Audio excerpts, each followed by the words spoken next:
This video was made by request from a few different parents here in this wonderful community at It's Time for the Sex Talk for Parents. They asked, I would love to see a simple reproductive system and anatomy video explaining the parts in medically accurate terms and definitions. It would be a fantastic icebreaker for some of us parents to show the kiddos. I'm Kathleen and I make videos for parents on how to have the modern day sex talks. This video is intended for parents to watch with their children in the primary and intermediate age groups. Now this video isn't going to refer to vaginal sex because I want the information in this video to be consumable for your child who hasn't asked the question, what is sex? I'm going to make a completely different video that goes through the body systems and addresses that. Parents, you know your child best. Maybe you watch this whole video with them in one go, or maybe you break it up into sections and you pause it for discussion with them. Throughout the video, I'll prompt you to ask your child some questions, and these questions are meant to gauge their knowledge and understanding. Some questions they might know right off the bat, some of them they may draw a blank. No matter what they say, you praise them. So if they say the right answer, you say, "Great job, I'm really proud of you for knowing that answer." If they say the wrong answer, you can say, "That's an awesome guess, but actually this is the right answer," and then tell them the right answer. And parents, all the questions and answers are in the description below. Parents, if you've ever taken an anatomy and physiology class, you probably know how boring it can be to just be told the names of the body parts. Therefore, the intent here at this age is to name some of the body parts, but also give them an idea and visual of how the sperm and egg leave the body. Now we're talking about biological sex here, not gender. So you'll hear me refer to it as the male and female reproductive body systems, not men and women body systems. Remember parents, you're layering information. You're not lying to your child because you aren't telling them every single body part in the reproductive systems. What you're doing is giving them age-appropriate information that is designed to be quick in order to keep their attention. Some kids might want to know more information. Some kids probably don't even care yet. Just use this video as a jumping off point. And if you're a parent like me, you know that you don't just tell your child something once and they do it or they remember it. You have to tell them a few times, multiple times, right, for it to stick.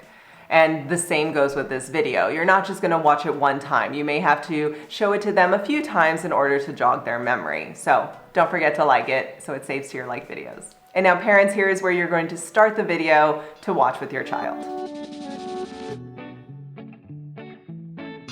Hi y'all, I'm Kathleen. I used to be a teacher in the classroom teaching kids your age about their bodies, their reproductive systems, and puberty changes. Now I'm a teacher for parents, including your parent or the adult that's with you, and I help them to have conversations about puberty changes and the reproductive systems with you. Some topics are just easier to understand when you can see what we're talking about, and that's why you're here. Today we're going to be talking about the male and female reproductive body systems. I'm going to give you a basic anatomy lesson and ask you questions throughout the lesson that you can discuss with your parent or the adult that's sitting with you. And don't worry if you don't remember all of this information at the end of the video. It's a lot of information, and even some adults don't remember all of this stuff. You may want to ask your parent or the adult that's with you to watch it again, and I'm sure they'd be happy to do that. All right, let's take a look at the female reproductive system. First, I'm going to show you a drawing of the vulva. Here is the vulva. You can see the outer labia, the inner labia, the opening to the vagina, the urethra, and the clitoris. What comes out of the urethra? When a baby is ready to be born, where would the baby exit if it was a vaginal delivery? Is the clitoris a hole like the vagina and the urethra? How'd you do in those questions? I'm sure you did great. The next drawings are of the reproductive system on the inside of the body. This drawing is looking straight on at the person, and this picture is looking at a side view. You can see the clitoris here, the urethra here, and you can follow the urethra up to the bladder. What is stored in the bladder that comes out of the urethra? Right here is the anus. What comes out of the anus? Here is the opening to the vagina and the vagina. You will follow this up towards the cervix. The cervix has a very small opening that leads into the uterus. What could grow and develop inside the uterus? Next are the fallopian tubes, which extend out over the ovaries. What's inside the ovaries? Now let's go through the path of the egg and how the egg leaves the ovary and how it will get to the outside of the body. The egg is released from the ovary and goes into the fallopian tube. It will follow the fallopian tube all the way down to the uterus.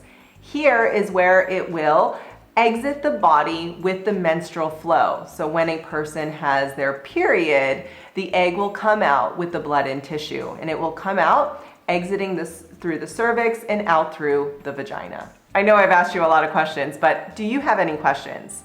Go on and ask your parent. You can pause the video and ask them your questions. If they don't know the answer, they know how to get in contact with me, and I'll make sure that they get the answer and get back to you. The next drawings are of the male reproductive system.